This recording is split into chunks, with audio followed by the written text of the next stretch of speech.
Halo, selamat malam semua pebisnis kuliner yang ada di seluruh Indonesia. Ketemu lagi dengan saya Sarita Suteja di Foodies on Sharing, program ngobrol-ngobrol santai yang menghadirkan narasumber-narasumber menarik di bidangnya dan didedikasikan untuk kemajuan foodpreneur di seluruh Indonesia.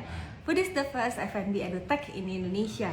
Belajar bisnis kuliner ya di Foodies. Nah, malam hari ini udah ada si narasumber kita malam ini akan seru-seruan bareng. Teman-teman bisa komen-komen dulu. Nanti yang mau tanya ke narasumber kita malam hari ini, itu bisa langsung di kolom Q&A di bawah ya. Halo, selamat malam. Malam. Halo, waduh ini aku happy banget loh. Ternyata pas aku ngajakin sharing langsung mau hari ini. Halo, selamat malam. Apa kabar nih? Bagaimana kabar? Baik Mbak Sarita. Iya. Oke, oh ya teman-teman, aku matiin dulu komennya ya. Jadi teman-teman yang mau bertanya malam hari ini ke narasumber kita malam hari ini itu bisa banget, tapi nanti di kolom Q&A yang ada di bawah yang ada tanda tanyanya. Jadi biar kita fokus ngobrolnya jadi nggak ngebacain komen ya. Ya. Oke, nah, oke, thank you loh buat malam hari ini ya bersedia untuk jadi narasumber di Foodies on Sharing. Mbak Sarita. Ya selama kita bisa berbagi, ya pasti akan disempatkan waktunya. Waduh, mulia sekali. Oke, nah tapi sebelum aku bertanya lebih jauh lagi, pastinya kan semua teman-teman foodpreneur yang mungkin menyaksikan IG Live kita malam hari ini di Foodies kan tentunya belum kenal ini. Kausar ini siapa? Namanya juga belum aku kenalin ya. Gitu. Kausar ini siapa? Nah, mungkin enaknya daripada aku panjang lebar jelasin siapa dan takut salah, enakan mungkin dari Kausarnya langsung kali ya, perkenalan singkat aja. Kausar ini siapa dan usahanya apa aja? Silakan. Oke, malam semuanya. Nama saya Muhammad Kausar. Jadi ini saya bergerak di bidang usaha dimsum frozen gitu. Jadi kita ada merek dimsum 49. Dimsum 49 ini khususnya adalah supplier dimsum. Nah, Ya. dua kita boleh kakak. Nah, boleh kakak ini bergerak lebih ke arah end user. Jadi boleh kakak ini kita ada supermarket spesialis dimsum dan juga resto dimsum. Begitu. Jadi kita mengkombinasikan antara supermarket dimsum dengan resto dimsum dan juga dengan lainnya. Dan segmentasinya lebih ke arah end user. Begitu. Oh, berarti ada dua brand ya tadi ya. Ada Boleh Kakak sama Dimsum ya. Betul. Ya, Nah, tapi itu letaknya di mana sih? Letaknya di Jatiwaringin. Jatiwaringin. Jatiwaringin. Oke. Berarti ini di Jatiwaringin juga ya? Live-nya ya. Saya lagi kebetulan di rumah di Jatiwarna. Itu Masih dekat. ya, nggak di outlet ya. Di outlet. Nah, oke, Di Kausar outlet apa? lagi. Kenapa? Jadinya, Agak apa putus-putus dikit namanya? ya? Halo, halo, Iya, halo. Ya. halo. Ya, Iya, jadi di Jatiwaringin di Boleh Kakak kebetulan lagi rame banget, jadi saya memilih di rumah. oh iya betul betul. Kalau nggak berisik takutnya ya. Betul. Ya. Nah, tapi ada alasan khusus nggak? Maksudnya gini, kan tadi bisnisnya tadi ada dua ya. Yang pertama dimsum, yang satu lebih ke pabrikan kali ya kalau boleh dibilang ya. Produksi Betul. produk, yang satu lagi langsung dijual ke end user. Nah, tapi ada alasan khusus nggak kenapa dulu waktu pertama kali bikin usaha milihnya bidangnya kuliner, makanan? Ya, pertama memilih di bidang kuliner ini karena kuliner ini kan low hanging fruit ya. Jadi kita Hmm. selalu bentuknya apa namanya simple gitu ya. Jadi kita juga bisa ngatur cash flow-nya juga dengan enak gitu. Jadi kan apalagi kuliner ini kan juga makanan, apalagi misalnya di siomay ya. Siomay ini kan makanan yang memang sudah pokok juga bagi masyarakat Indonesia begitu. Hmm. Jadi ngambilnya makanan karena mungkin kebutuhan pokok kali ya. Betul. Hmm, Apalagi hmm, saya kan hmm. mulai usaha ini dari nol, dan memang dengan minim pengetahuan mungkin ya. Mungkin kalau misalnya usahanya langsung IT kayaknya kan harus belajar dulu gitu ya. Jadi eh, kita memulai bisnis makanan ini ya tentunya sudah hal yang familiar begitu. Hmm. Dulu kalau Kausar latar belakang pendidikannya apa sih? Saya SMA terakhir Mhm. gitu. Oh, jadi Kan nggak pernah menempuh pendidikan bikin somai itu ya? Belum ya? saat pengembangan mulai belajar gitu ya, bikin siomay atau bikin jenis makanan yang memang bisa di frozen gitu. Itu pas kapan tuh belajarnya tuh? Saya belajar itu baru di tahun-tahun 2016-17. Hmm, hmm. Terus bikin usahanya pertama kali tahun berapa? Pertama kali saya mendirikan ini kan dari 2014 akhir. Oke, Kisaran di ya. di bulan-bulan November saya mulai, jadi setelah keterpurukan saya dari usaha lainnya gitu ya. Hmm. Jadi saat itu apa namanya, saya nyisain utang gitu ya dari usaha sebelumnya. Eh, nah, yang bisa saya lakukan saat itu, saya suka lewat pasar Jati Asih gitu. Hmm. Di pasar, kalau kita lewat pasar itu kan biasanya suka ada penggilingan bakso gitu ya. Ya. Nah, kebetulan di rumah tuh ada motor kakak saya. Nah, akhirnya saya mutusin pinjam uang tuh sama tetangga 500.000, mulai beli adonan gitu, beli adonan di pasar, terus sama bikin banner 1x1 siomay ikan tenggiri kayak gitu. Hmm. Itu 2014 ya? 2014 akhir. Itu pas bikin apa namanya? Pas bikin banner satu kali satu mau beli adonan itu jualannya depan rumah, depan pasar atau gimana? Jualannya dari bazar ke bazar gitu. Oh, Jadi oke. Ya, ya, ya, ya, ya. saya 2013 2014 itu kadang suka ikut ibu saya. Jadi jadi ibu saya kan jualan terosela gitu. Jadi saya Hmm. suka ikut bazar ke bazar gitu. Nah, ketika Ya. saya konsultasi sama ibu saya gitu kan, gimana mau jualan somai gitu ya, coba deh bazar ke bazar aja gitu. Ya udah, akhirnya memulainya dari bazar ke bazar. Jadi pakai kompor dari rumah pinjam sama ibu, gas dari rumah pinjam sama ibu gitu ya. Dulu belum, bicaranya juga bukan frozen food, kita nggak punya freezer gitu. Oh, jadi dulu jualannya ready to eat tuh. Betul, ready to eat. Jadi belanja belanja malam, bikin adonan malam gitu ya. Terus beli sayuran, bikin siomaynya. Nah, nanti habis itu mungkin bikin siomay itu dari jam 1 malam bisa sampai jam 4 subuh gitu ya. Habis itu prepare lagi, nah jam setengah 6 berangkat ke bazar gitu. Hmm.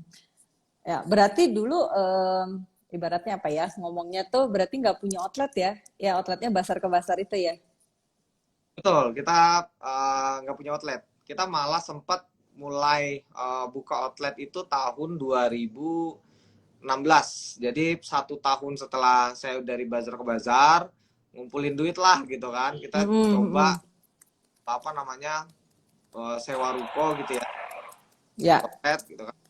Tapi ya intinya target marketnya nggak tepat gitu. Jadi Hmm. target target mahasiswa. Nah, sedangkan siomay kita ini siomay yang memang agak premium gitu ya. Jadi target marketnya nggak Oh. tepat. Mereka itu kan lebih suka karena ini apa namanya, mahasiswanya adalah mahasiswa yang universitas kelas C ya. Jadi mereka lebih suka siomaynya siomay yang hemat di kantong. Jadi siomay yang makin dibakar, tarik Iya, iya. kenyang. Sedangkan kita offering siomaynya harganya 15.000 satu porsi gitu. Jadi akhirnya nggak masuk.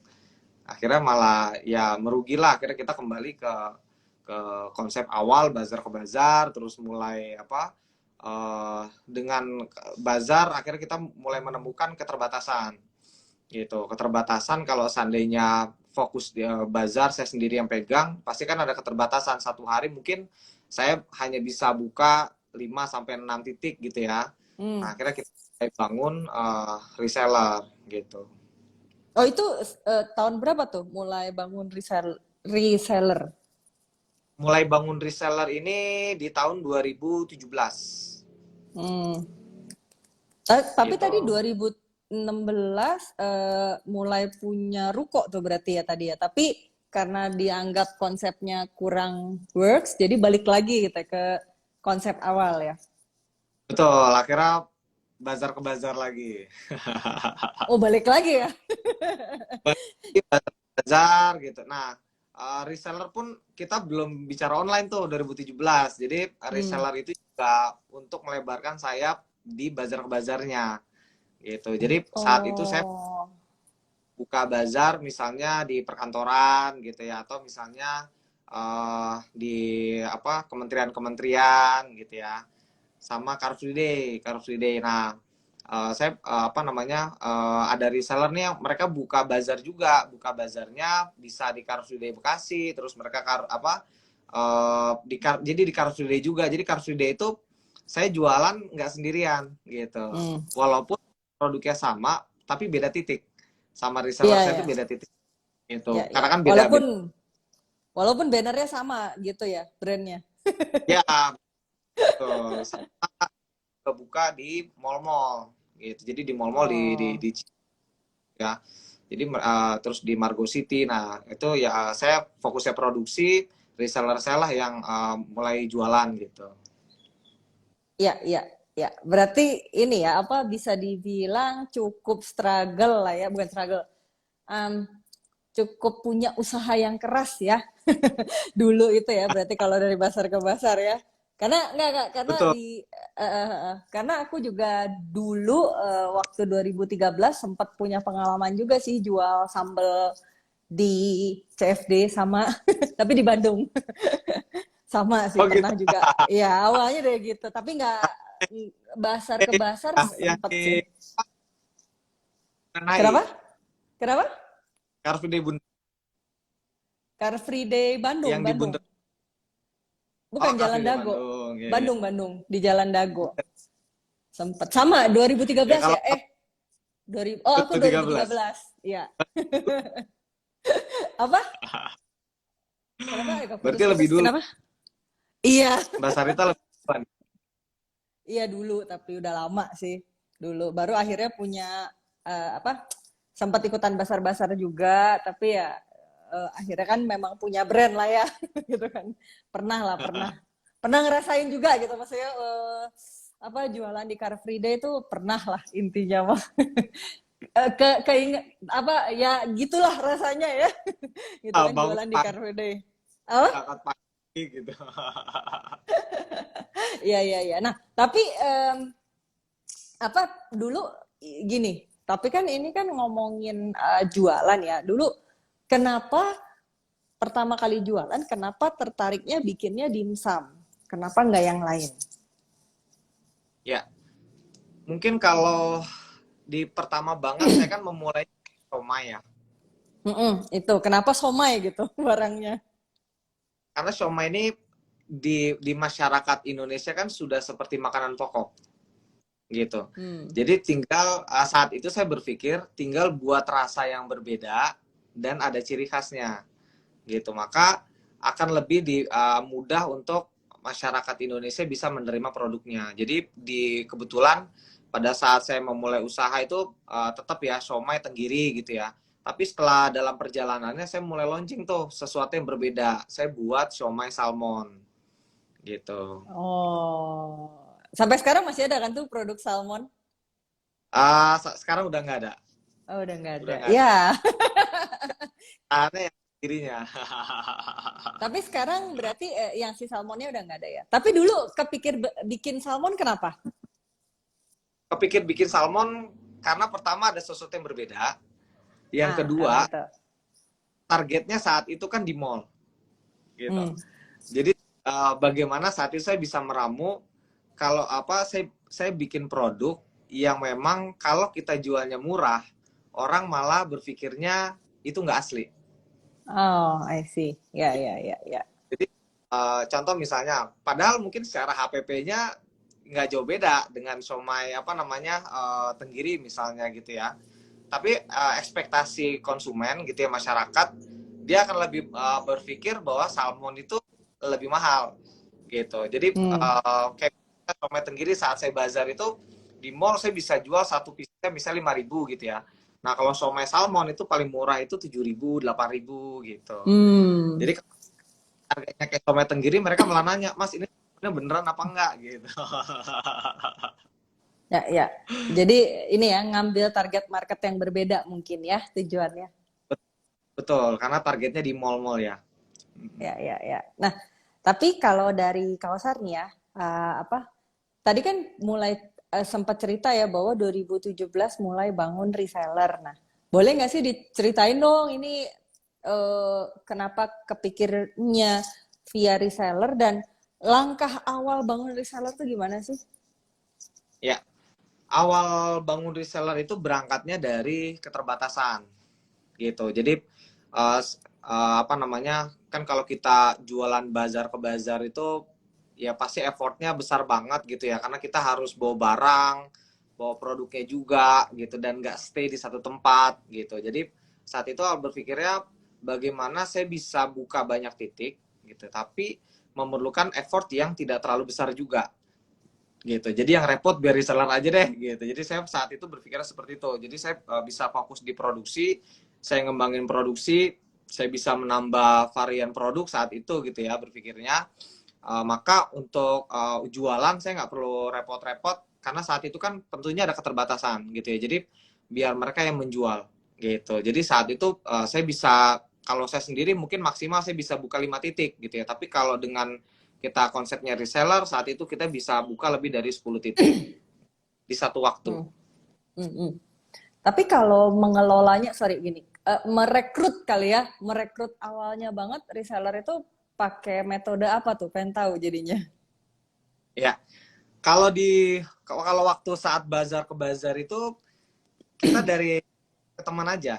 Jadi dari teman ke teman atau misalnya dari customer yang mereka wah cocok nih gitu. Karena kan kita di bazar itu bagaimana caranya kita bangun crowd gitu. Jadi kita bangun supaya ramainya bagaimana gitu ya. Jadi kalau saya contohnya walaupun di satu titik itu banyak jualan somai, tapi yang ngerubungin kayak semut gitu ya itu di tempat kita gitu. Karena kita tahu tekniknya gitu ya. Jadi ya kita bikin orang itu supaya pengen jualan produk kita juga akhirnya gitu. Jadi Oh, dari itu akhirnya ngobrol-ngobrol, ya udah apa namanya ibu jualan gitu ya, saya fokus produksi gitu. oh jadi nawarinnya itu justru pada saat orangnya datang ke booth gitu ya, ditawarin. Berarti udah disiapin paketnya Betul. ya, atau gimana? Udah disiapin Udah. paket-paket Jadi buat saya udah resellernya siapin ya? paketnya juga. Nggak Hmm. berupa ya, tapi nggak berupa flyer. Ya, jadi by lisan aja saat itu gitu. Karena Luar saat saya biasa. memulai itu kan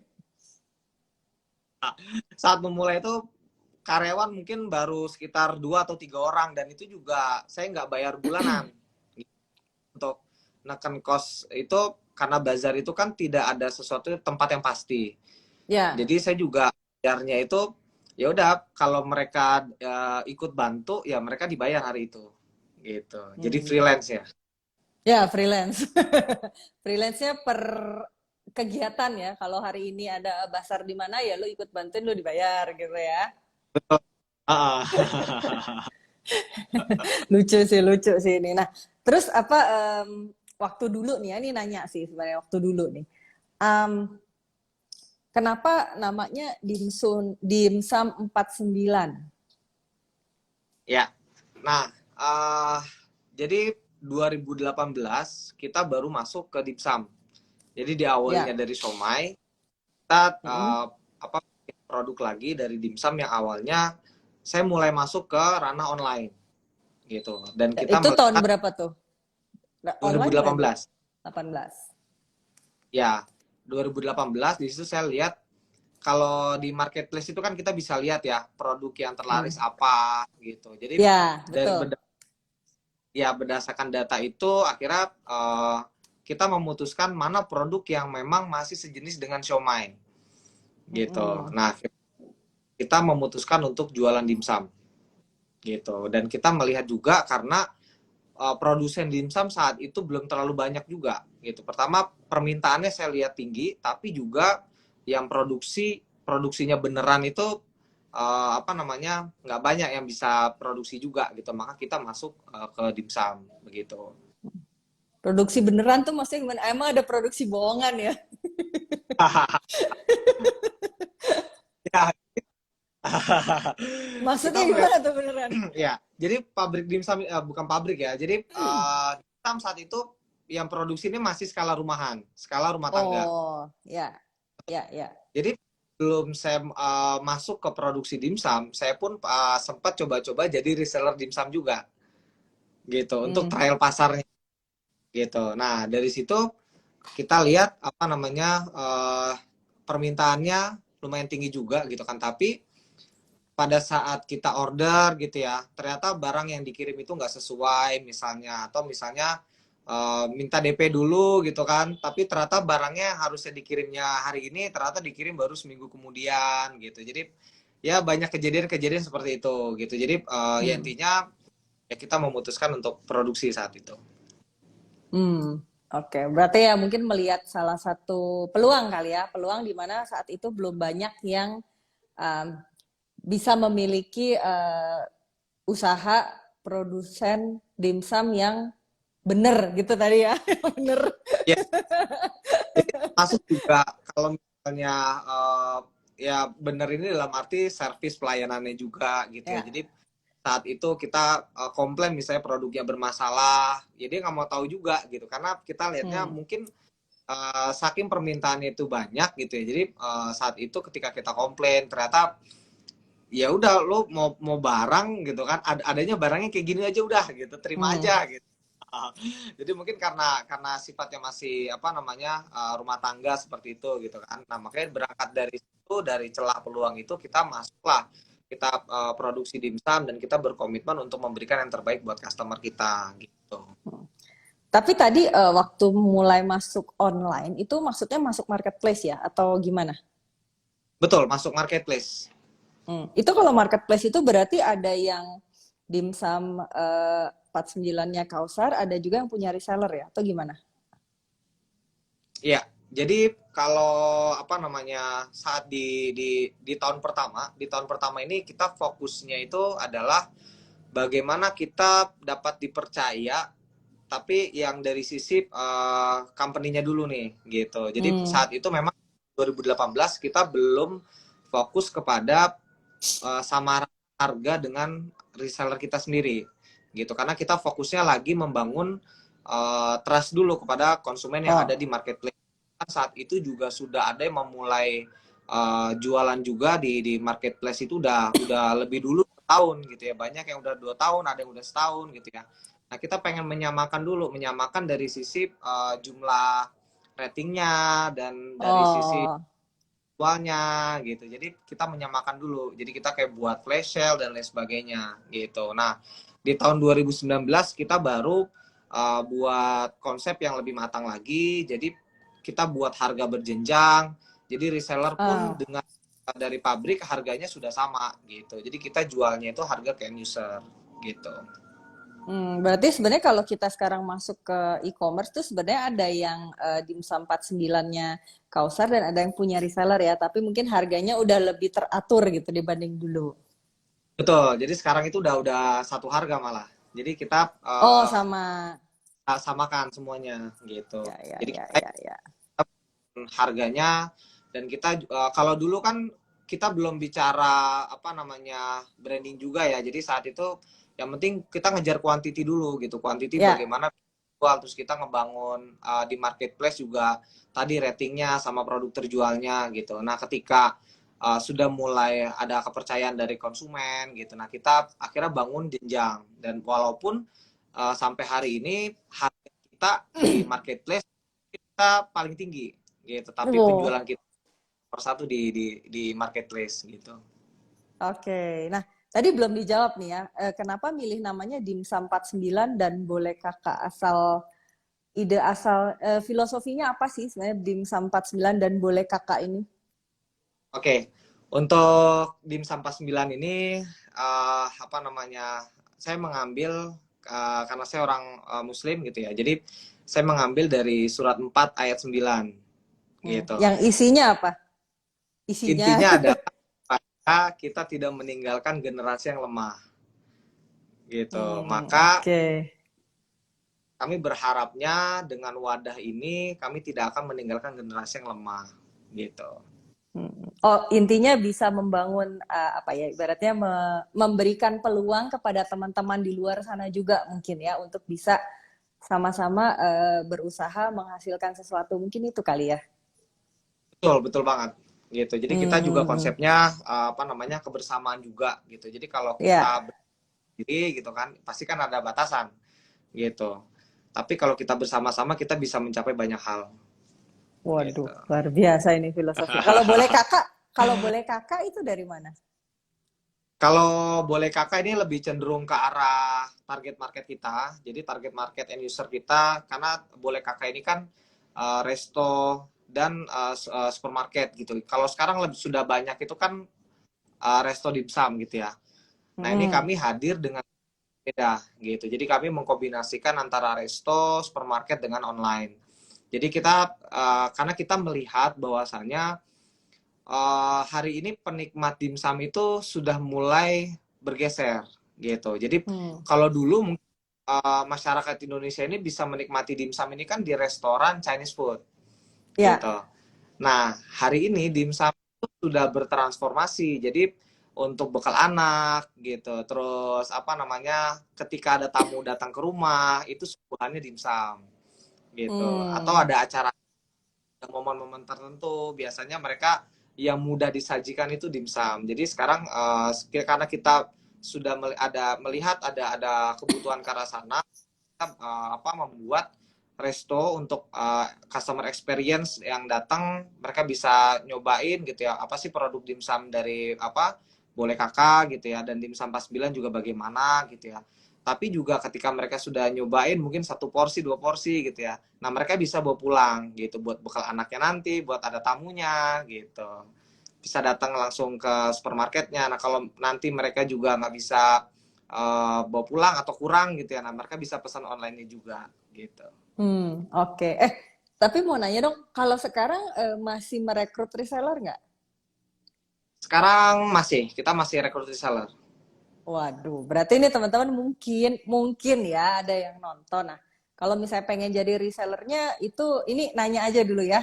Kira-kira Ya, ada investasi tertentu nggak sih?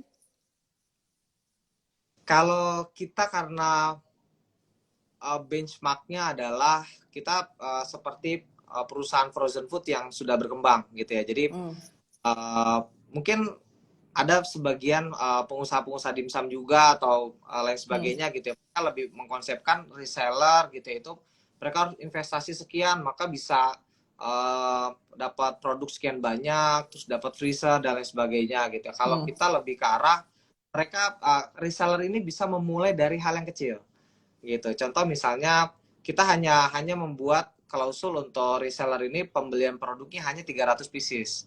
Jadi hanya 3 box Oh. aja gitu. Itu Hmm. simpennya nggak perlu harus beli freezer yang gede gitu. Cukup dari freezer rumahan juga bisa gitu. Freezer yang ada kulkasnya Oke. mungkin semua tuh ada gitu. Dan untuk dimsum sendiri juga simple kan kalau misalnya mau jualan. Ya contoh misalnya kita nggak perlu pakai kukusan, kita bisa pakai rice cooker gitu. Rice cooker kan biasanya Oh. ada apa namanya ya wadahnya ya kalau buat kukus gitu jadi sambil masak nasi sambil ngukus dimsum juga gitu Oke, ya, ya, ya, ya, ya. Oh ya, nih kalau misalnya ya ada teman-teman yang mau jadi pengen deh jadi resellernya Dimsum 49 tuh kemana, Kausar? ya ada apa namanya ke marketingnya sama namanya dengan Mbak Mariam ini Mm-mm. saya bisa sebutin nomor ya. Oh boleh, silakan. Di nomor 0878 Ya, 8619 sorry 08788 ya. 788 Mm-mm. 2060 2060 ya atau atau bisa nanti DM di IG pabrik dimsum 49.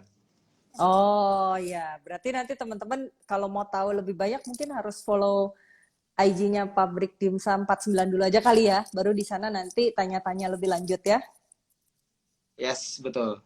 Oke, nah ini soalnya cukup menarik nih.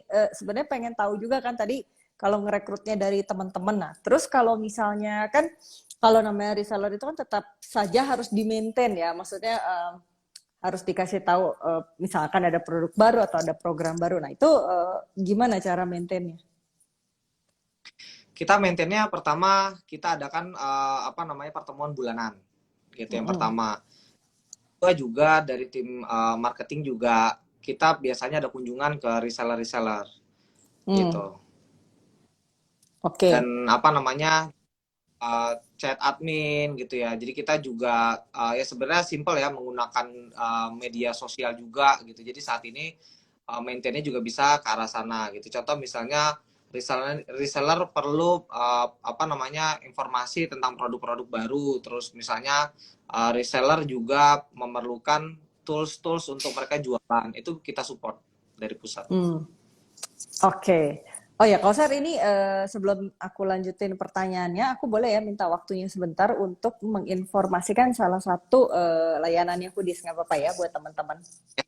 Sebentar ya, gitu. Oke, nah teman-teman, oh ya itu pada. Oke, nah buat teman-teman jangan lupa ya kita di Foodies itu ada satu service yang bisa di subscribe itu namanya Full Access e-course Foodies. Nah, materi belajarnya itu adalah belajar bisnis kulinernya secara detail, terlengkap dan terpadat di Indonesia, bisa dikatakan seperti itu. Karena mencakup ada operasional, cloud kitchen, supply chain, keuangan, kemitraan, sosial media, content innovation, high impact marketing dan masih banyak lagi.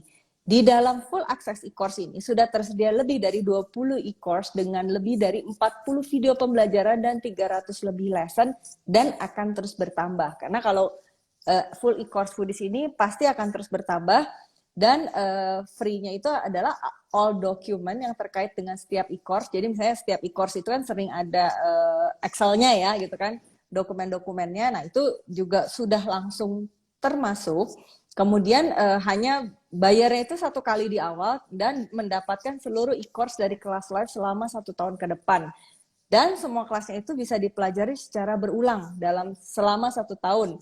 Kemudian juga bisa mensubmit pertanyaan melalui Tanya Foodies dan jawabannya itu akan tersedia di Foodcast, podcastnya Foodies yang hanya bisa diakses oleh peserta yang terdaftar di Full Access e-course. Nah, daftarnya seperti apa? Daftarnya bisa mengklik link yang aku udah pin di bawah itu bit.ly/join strip full access atau bisa tanya-tanya dulu juga boleh ke WA-nya CS-nya Foodies di 0813 1214 7974 ya. Nah, khusus buat yang malam ini ya, yang malam ini langsung tanya dan langsung subscribe itu bisa pakai kode promo live LIVE ya, LIVE langsung dapetin cashback senilai 1 juta rupiah. Jadi teman-teman bisa langsung ke 0813 1214 7974. Jadi dapetin hampir sudah lebih dari 20 e-course dengan lebih dari 40 video dan 300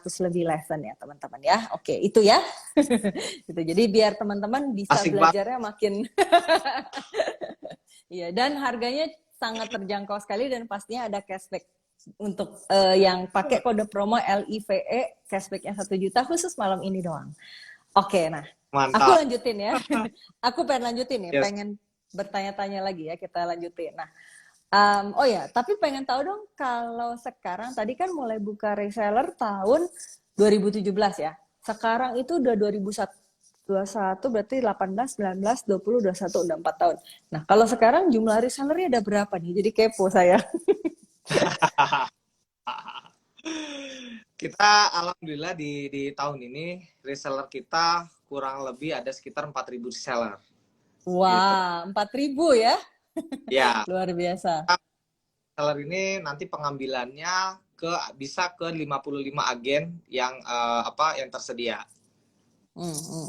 Oh, 55 agen itu adanya di mana aja tuh? 55 agen ini tentunya ada di Jabodetabek. Lalu kita di Jogja sudah ada, di Semarang sudah ada, Sukabumi gitu. Terus di Medan sudah ada, sama di Pekanbaru sudah ada, Lampung sudah ada. cukup banyak ya gitu. Jadi ya oke. Berarti berarti dalam waktu 4 tahun 4.000 berarti setahun 1.000 ya. Kurang lebih. Luar biasa ini. Oke, nah em, oke kalau sekarang nah ini mau nanya juga ya tadi sebenarnya gue tadi pengen lagi nyari-nyari sih reseller di Bandungnya di mana gitu. Pengen coba beli. Nah, tapi mungkin boleh Iya, nggak ya gimana? di Bandung ini ada di Jalan Sinom. Jalan Sinom di dekat Trans Studio ya. Oh, oke. Trans Studio. Itu dia bentuknya ada kiosnya kah atau sebenarnya via WA aja bisanya?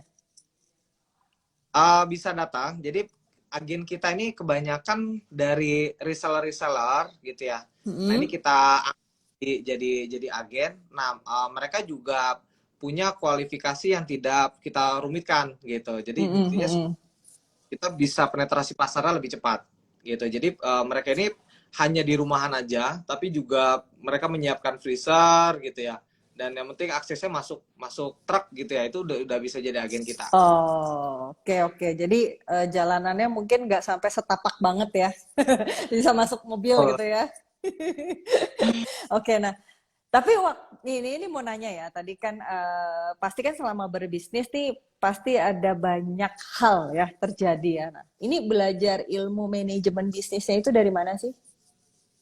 ya, kalau saya pertama dari mulai fundamental bisnis, ini Ya. saya banyak belajar juga di IBF, Indonesia Islamic Business Forum. Jadi Mm-mm. termasuk saat itu saya berpikir, contohnya ya, saya saat itu berpikir saya Mm-mm. ngejar omset. Kita punya omset Iya. yang tinggi tinggi gitu Mm-mm. kan, Ya. tapi juga tidak melihat secara cash flow. Nah, di situ saya juga belajar bahwasanya titik akhir itu ada di cash juga sebenarnya gitu. Jadi bukan hanya bicara naik, tapi cashnya juga harus naik juga gitu. Iya, betul. Gitu. Jadi itu salah satunya gitu, dan untuk bicara keuangan dan lain sebagainya gitu. Dan saya juga belajar salah satunya dari bisnis ID juga. Terus Hmm. sama saya tentunya kan, apalagi basic saya ini kan bukan apa namanya profesional ya. Saya belum pernah Ya. kerja di apa perusahaan company yang sudah profesional misalnya gitu ya. Ya. Maka dengan segala kekurangan itu akhirnya saya hire yang sudah expert juga di bidangnya gitu. Jadi untuk mempermudah kita dan supaya kita juga tidak trial dan error. Mereka sudah Hmm. pernah melakukan itu, mereka sudah pernah menjalani itu, maka akan mempermudah kita dan menghindari kita dari trial dan error gitu. Oke, berarti merekrut teman-teman yang sudah lebih berpengalaman sama mungkin belajar ilmu bisnis juga ya. Tadi di mana di bisnis ID juga ya? Yes, ya, salah satu di bisnis Oke. ID juga. Ya, oke. Nah, kemudian kalau mau nanya ya, sebenarnya kalau selama selama menjalani bisnis selama ini nih, tantangan terbesar buat Kausar apa sih? Ya, tantangan terbesar saya adalah pembentukan akhlak dari tim saya sendiri. Hmm. Gitu. Jadi Itu ya gimana? Jadi apa? ya, karena saya memulai apa usaha ini, contoh tadi gitu ya. Kita Hmm. karyawan saat itu kita belum ada tim HRD misalnya gitu kan. Jadi Ya, patokan yang penting oke, gue ada kebutuhan karyawan nih gitu kan. Nah, akhirnya kita cari misalnya dari Facebook gitu kan, atau dari tetangga-tetangga gitu kan. Kita belum mikirin mereka harus background pendidikannya seperti apa gitu. Jadi banyak di awal-awal ini gitu ya, kita tim itu dari lulusan SD, SMP, SMA pun kita kita terima gitu ya. Nah, dari sini kan dengan segala keterbatasan ya kita harus bisa menyamakan persepsi juga, dan kita harus bangun akhlaknya juga seperti apa gitu. Jadi ini adalah tantangan terbesarnya juga begitu. Apalagi hmm, misalnya sekarang walaupun sekarang kita hire expert juga gitu kan, tapi tentunya kan untuk kita menyamakan persepsi dari yang sudah expert, misalnya kebanyakan expert-expert ini mereka sudah punya pattern, atau saat dulunya adalah mereka mempekerjakan orang-orang yang memang dengan kualifikasi tertentu di perusahaan-perusahaan profesional. Nah, ketika masuk di tempat kita gitu ya, Di sini masih banyak juga yang harus diemong juga gitu. Jadi disinilah yang di, disamakan persepsinya gitu. Ya, oke. Akhlak tuh berarti lebih ke ini kali ya, apa? Kalau boleh di generalisir bisa dibilang mengelola SDM kali ya, lebih ke sana ya, secara Lebih bisnis ya. Itu tantangannya ya. betul. Uh, Oke. Nah, tapi ini mau nanya mengenai pendapat lah ya, point of view-nya dari Kausar nih. Kalau melihat marketplace ya, kan tadi kan mulai masuk online juga, kemudian reseller juga banyak yang sudah mulai masuk ke marketplace juga. Nah, kalau Kausar ini melihat ya, ke depannya marketplace itu seperti apa sih? Maksudnya apakah misalnya gini, apakah merekomen atau mending jangan masuk buat teman-teman pebisnis kuliner yang lagi pada nonton? Maksudnya apakah masuk aja bisnis di e-commerce itu bagus, masa depan cerah, atau nggak usah masuk lah, takutnya nanti malah lebih susah dan kemungkinan nurun. Gimana kalau dari seorang Kausar melihat market apa ya, berjualan di marketplace itu masih prospek atau enggak ke depannya? Ya, kalau dari saya sendiri, kita masuk marketplace juga jangan tangan kosong gitu. Jangan Jadi tangan kita harus kosong. gitu. Jadi maksudnya kita harus riset juga di marketplace itu produk kita ini betul-betul dicari atau enggak gitu. Betul-betul apa, Kalau sorry? betul-betul dicari atau enggak. Oh, oke. Okay. Jadi kalau seandainya kita lihat penjualan, jadi misalnya kita bisa aja kan, contoh misalnya ayam goreng misalnya gitu ya, atau misalnya bebek goreng misalnya gitu kan. Di situ kan kita bisa lihat yang sudah menjual ayam goreng itu apa gitu kan, terus bebek juga apa gitu kan. Dari situ kita bisa tahu berapa sih penjualan dia dalam dalam 1 tahun misalnya gitu kan. Kalau seandainya memang di sana potensinya bagus, dilihat dari misalnya jumlah transaksinya besar, kita bisa masuk ke arah sana gitu. Tapi kalau seandainya memang produk ini adalah produk yang baru gitu misalnya gitu kan, maka ya better mungkin dengan channel yang berbeda misalnya seperti itu gitu. Karena ketika orang masuk ke marketplace, maka dia biasanya sudah punya tujuan gitu. Dia mau mencari apa di marketplace gitu. Misalnya bebek bebek goreng kah, atau misalnya dimsum gitu ya. Mereka biasanya sudah punya yang spesifik dia akan cari gitu. Dan kembali lagi ke produknya, makanan itu apakah bisa frozen gitu ya, atau misalnya bisa dengan pengiriman jangkauannya memerlukan sudah bisa misalnya yang mengirim ke seluruh Indonesia misalnya gitu, atau snack misalnya gitu kan, itu bisa juga seperti itu. Tapi kembali lagi kita harus tahu dulu, kita harus riset dulu sebenarnya produk kita ini lebih banyak orang banyak mencarinya itu dari channel mana sih gitu. Bisa jadi bukan marketplace yang nomor satu gitu, bisa jadi penjualan terbanyaknya bisa dari channel-channel lain gitu. Berarti kalau di mana namanya di Dimsum 49 ini bisa dibilang semua channel itu di-review kali ya, mana yang paling bagus itu yang diterusin. Betul, kita apa namanya? Kita dari awalnya mulai coba channel A, channel B, channel C gitu ya. Hmm. Kita tahu ini channel yang paling cocok sama kita gitu. Nah, itu yang Ya. kita banyak effort untuk membangunnya di sana. Jadi kita fokuskan di sana gitu. Hmm. Nah, tapi nih menurut Kausar lagi ya, seberapa besar sih sebenarnya peran ilmu dalam menjalankan bisnis kuliner? Apakah misalnya kalau teman-teman nih misalnya yang baru mau terjun ke bisnis kuliner ya, apakah sebenarnya yang paling penting itu adalah modal nekat dan semangat aja? Atau sebenarnya tetap harus pakai ilmu? Menurut Kausar gimana? Kan tadi kan Ya, katanya Kausar terakhir pendidikannya sampai SMP ya? SMA, SMA SMA. kan tuh. Berarti kan nggak kuliah. Nah, gimana? Ya, kalau kita mau memulai bisnis, kita bisa modal nekat gitu. Mm-mm. Tapi kalau kita mau maintain atau kita mau mengembangkan bisnis, itu tetap perlu ilmunya gitu. Gitu. Kayak apa namanya? Ya saya sendiri pun sampai hari ini tetap terus belajar juga gitu, belajar Ya, terus gitu. Walaupun sekarang kita udah ada bidangnya, tapi tetap itu nggak cukup juga. Tetap kan, apalagi kita business owner gitu kan, kita sebagai penentu arah juga gitu. Maka ya ya. kita juga ketinggalan zaman juga gitu. Jadi ya tetap perlu ikut kelas bisnis juga seperti di Foodies gitu ya. Jadi memang itu benar-benar bantu. Saya sebenarnya tadi ketika Mbak sampaikan juga gitu ya. Di sini ada form-formnya gitu kan, terus course-nya banyak dan lain sebagainya gitu ya. Saya yang ada di pikiran saya adalah kalau dulu waktu gue mengawali bisnis, gue udah ada kayak gitu belum duluan gitu. Karena kita perlu trial dan error gitu. Kita udah ada Ya. template dokumennya itu asik banget gitu. Iya, iya, iya, iya, iya. Dan oh ya kan, tapi sebenarnya kalau di Foodies, sebenarnya kalau teman-teman memang misalnya ya, oh saya belum punya budgetnya, misalnya seperti itu ya.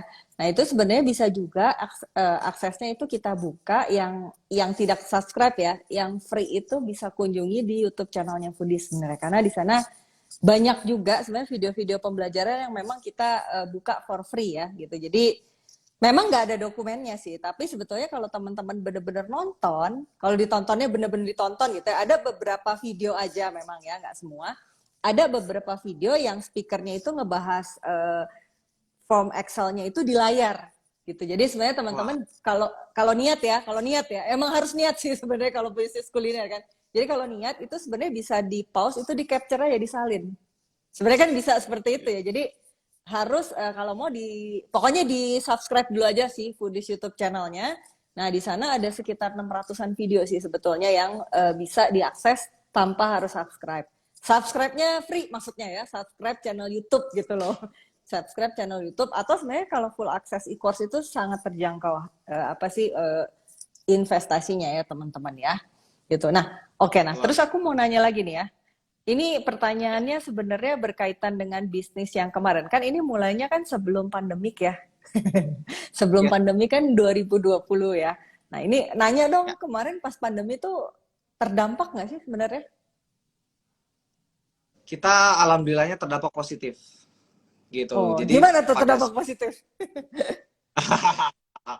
ya, jadi pada saat pandemi kita justru grow up gitu. Kita grow Oke. up hampir gitu. Jadi sampai kita keteteran banget gitu ya dengan orderan-orderan gitu. Apalagi saat itu harus ada pembatasan juga gitu ya. Misalnya dalam satu pabrik ini harus ada banyak Oh orang iya sudah betul. ditentuin. Ya ya Jadi ya. kita tuh strateginya gitu. Jadi kita split pabriknya gitu kan.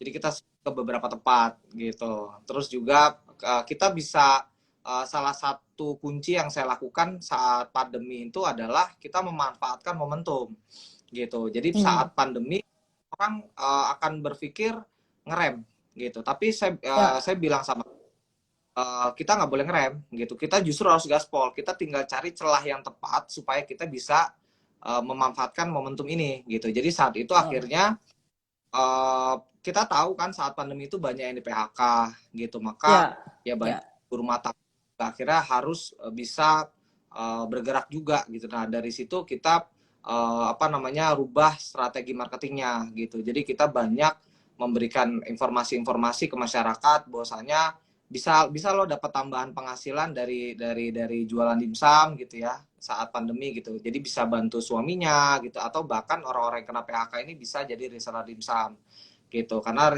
untuk memulai usaha dimsum ini kan mudah gitu. Jadi Ya. dengan cara itu alhamdulillah kita bisa grow dari reseller-resellernya dan dari produknya juga alhamdulillahnya kita grow up hampir 3 kali lipat begitu. Luar biasa ya. Tuh ya, berarti betul ya filosofinya tadi ya, tidak meninggalkan kaum yang lemah ya.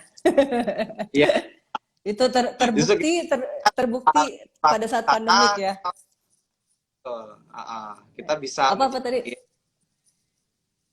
Apa tadi? Sorry, agak putus-putus tadi. Gimana? ya jadi ya pada intinya kita dengan adanya suatu problem di masyarakat kita masuk ke sana kita menawarkan solusinya. Oke. Berarti itu teruji ya. Teruji Ya, dan terbukti ya sebetulnya. Karena mungkin untuk menjadi resellernya itu tidak terlalu sulit ternyata ya. Maksudnya hanya tadi berapa? Hanya tiga apa tadi ya? Sorry, aku lupa. Tiga apa sih tadi? Tidak 300 membutuhkan pieces. 300 pieces ya. Tidak, Ingatnya tiga doang gue. ya, betul. Ya, hanya dibutuhkan 300 pieces saja dan cukup pakai freezer kulkas yang di rumah tadi ya. Jadi nggak perlu punya freezer khusus dulu untuk memulai. Tapi kan kalau misalnya nanti orderannya tambah banyak ya tentunya harus tambah ya freezernya ya. Dan jualannya juga kan buka toko gitu ya, atau buka booth dulu, nggak mesti gitu. Kita jualan dimsum itu bisa dari update status, bisa jualan dari Ya, grup arisan, grup apa namanya perumahan gitu. Jadi bisa dimulai dari sana. ya. Oke, ini luar biasa ya. Oh ya, eh, sebelum aku nanya yang selanjutnya ya, Nat. Ini kita sampai di salah satu segmen yang sebenarnya cukup favorit. Itu adalah foto bersama. Foto bersama. Jadi buat teman-teman bisa pada di print screen ya, di print screen kemudian di post di IG story masing-masing. Jangan lupa di tagnya ke @foodies.id sama mau di tagnya kemana? @pabrikdimsum dimsum 49 aja atau @muhakausar. Ke pabrik dimsum 49. Nah, itu ya teman-teman ya, jangan lupa di print screen, kemudian di post di IG story masing-masing, tagnya ke @foodies.id dan @pabrikdimsum49 ya, angka ya, 4 terus 9 ya. Oke, kita bergaya dulu. Oke, nah teman-teman kalau yang mungkin baru lihat nih ya, tiba-tiba baru ngeklik IG live-nya Foodies, kemudian ya kok saya ketinggalan misalnya ya, itu jangan khawatir ya teman-teman ya, karena rekamannya itu akan terus ada di IG-nya Foodies ya, nggak akan kita hapus. Jadi buat teman-teman yang merasa pengen mendengar cerita dari Kausar dari awal, bisa diputar-putar terus aja nanti rekamannya. Oke, nah kemudian apa namanya?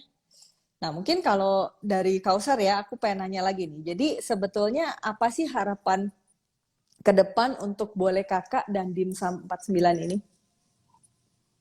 Ya, untuk Boleh Kakak sendiri, kita harapannya Boleh Kakak bisa menjadi top of mind frozen food gitu. Hmm, Dan karena kita jadi Boleh Kakak ini bukan hanya jadi kita jadikan sebagai holding brand gitu. Jadi nanti kedepannya Boleh Kakak ini juga seperti frozen food lain dan juga menjadi brand untuk resto dan supermarket kita gitu. Jadi kita harapannya menjadi top of mind di frozen food gitu ya. Spesialisnya dia ada di dimsum tentunya gitu, sama kita untuk restonya adalah menjadi fast food Chinese food gitu. Jadi fast food, apa fast food ya. betul gitu. Jadi kita akan masuknya ke arah sana. Nah, untuk dimsum 49 sendiri harapannya kita kedepannya akan memperkuat hulu dan hilirnya gitu, termasuk dari karena kita bahan bakunya akan lebih banyak menggunakan ayam gitu, maka kita masuk ke RPA gitu, ke rumah potong ayam begitu, dan kita juga harapannya bisa go internasional ya. Kita pengen ekspor juga begitu. Amin. Ya, semoga Amin. teman-teman yang pada nonton ngaminin juga ya. Ayo kita aminin bareng-bareng deh. Biar nanti apa namanya bisa dimsumnya makin berkembang, bisa jadi apa tadi Chinese food juga ya. Gitu. Jadi semoga Yes. makin berkembang ke depannya. Nah, Amin. oke. Amin. Kita aminin bareng-bareng lah pokoknya kan. Nah, ini sebenarnya ada pertanyaan, tapi pertanyaannya tentang karyawan. Nggak apa-apa lah ya, satu aku bukain ya. Ini ada yang nanya dari First Ten. Bagaimana cara memanage kecurangan karyawan? Pernah ada kasus nggak? Tadi kan ngomongin akhlak ya. Mungkin berhubungan sama itu. Pernah ada nggak cerita Ya, mungkin lah ya? Sharing dikit lah. ya, ya tentunya dinamika karyawan ini banyak pastinya gitu ya, apalagi karyawan kita juga jumlahnya cukup cukup ya, sekitar 300-an hari ini. Jadi tentunya ada problem, misalnya ada salah satu case-nya contohnya gitu ya, ada Ya, masalah berantem misalnya gitu ya. Yang satunya akamsi ya, anak-anak kampung sini gitu ya. Di akam sungai. sih. Yang satunya ini pendatang gitu dari Oke. kota ya. Jadi ketika ada masalah gitu ya, nah akhirnya bawa-bawa itu gitu. Jadi yang dibawa, yang satu yang akam sini, mereka bawa-bawa keluarganya, bawa-bawa saudara-saudaranya dibawa juga gitu ke pabrik gitu, sampai sempat heboh juga gitu. Dan Ya. yang di apa namanya, ya pada intinya saat itu ya benar-benar ribut gitu kan, dan kita solusinya saat itu memang kita tentunya memanggil pihak yang berwenang juga gitu, karena ini sudah berkaitan Oke. dengan pabrik juga ya. Ada masyarakat dan lain sebagainya gitu, dan kita juga panggil tokoh di daerah sana juga gitu, jadi kurang lebih seperti itu. Nah, kedepannya kita meminimalisirnya dengan cara briefing karyawan gitu, jadi kita Hmm. everyday itu gitu, disitulah kita ya kita kasih tahu setiap hari gitu ya, bahwasanya ya akhlak di sini, attitude itu adalah nomor satu yang menjadi Ya. sorotan di tempat kita gitu ya. Jadi dengan briefing-briefing seperti itu, dan briefing setelah itu juga secara continue juga kita lihat secara progres dari tim juga seperti apa gitu kurang lebihnya. Oke, itu semoga menjawab ya tadi yang nanya ya, gitu. Oke, nah, oke sebelum kita tutup, boleh dong terakhir banget ya, boleh ya kita minta closing statement-nya ya dari Kausar buat teman-teman agar yang lagi bisnis kuliner atau baru mulai atau baru mau mulai itu bisa lebih semangat lagi. Silakan. Oke, Ya. closing statement yang pertama dari saya untuk yang baru mulai usaha atau yang sedang menjalani usaha, tetap tetap semangat gitu ya, dan pastikan ketika menemui tantangan kita harus yakin bahwasanya tantangan tersebut adalah ujian kita mau naik kelas gitu. Kalau Hmm. itu, maka kita akan ketemu dengan masalah yang sama ke depan. Jadi kita hanya menunda datangnya aja gitu. Itu yang pertama gitu. Yang pertama. Yang kedua, yang kedua, kita harus fokus menjalani bisnis gitu.